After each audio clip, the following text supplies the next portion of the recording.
Berbuat baiklah kepada orang tua kalian. Nanti anak-anak kita berbuat baik sama kita. Kalau kita tidak berbuat baik sama orang tua kita, nanti anak-anak kita Allah kirim yang durhaka dengan kita.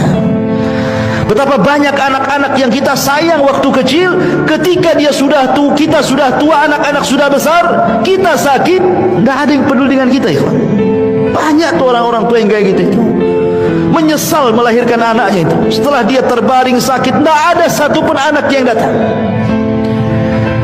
Bahkan ada satu syekh itu bercerita. Jadi ada dua orang tua itu, suami istri, sudah nenek-nenek.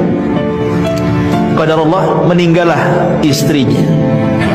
Secara otomatis karena sudah tua, bapaknya ini harus ikut kepada anak yang paling tua kan gitu, dibandingkan kepada anak-anak yang muda-muda, karena semua sudah kawin. Akhirnya kemudian orang tua ini ngikut kepada anak yang paling tua.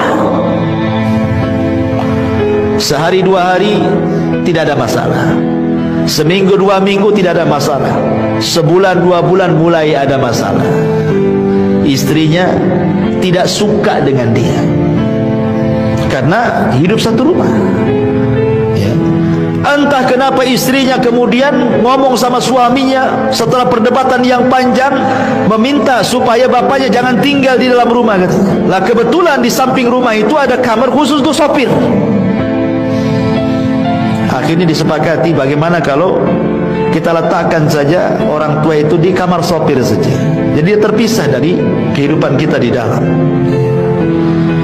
Akhirnya anaknya yang paling tua ini membujuk orang tuanya dan mengatakan sebaiknya bapak tinggal di luar saja, itu ruangan lebih bagus, cahaya matahari masuk, angin juga masuk, macam-macam alasannya.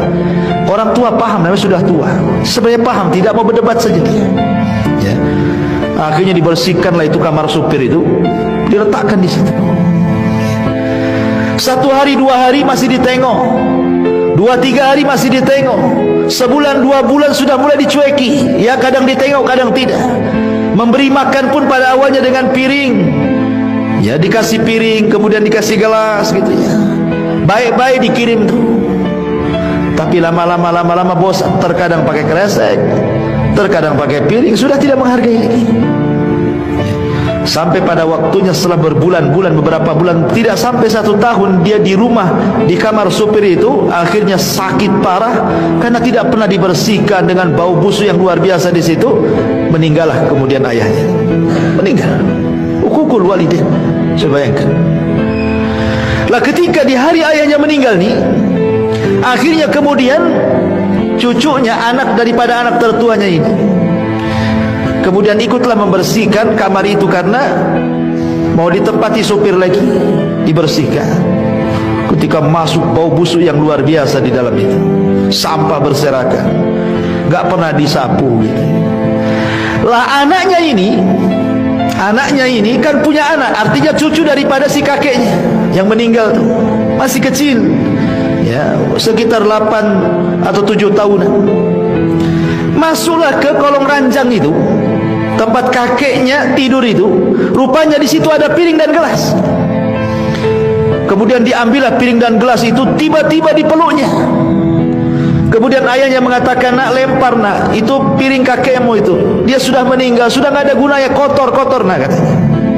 Tapi anak ini tidak mau melepaskan. Entah kenapa, mungkin Allah buat dia bicara dan mengatakan, tidak, aku ingin jadikan gelas dan piring ini untuk menyuapi engkau wahai ayahku jika engkau sakit, tidak sebagaimana kakek yang kau tidak pernah suapi dia katanya.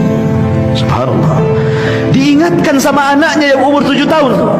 Bagaimana dia bisa ngomong begitu kalau Allah tidak bicara? Coba, Allah yang buat bicara anak itu ngomong begitu. Kadang anak-anak segitu kan polos ngomongnya. Dari situ dia menyesal, dipeluknya kasurnya, menyesal saat jadi-jadinya. Apa menunggu orang tua kita meninggal baru kita menyesal berbuat baik, ikhwan?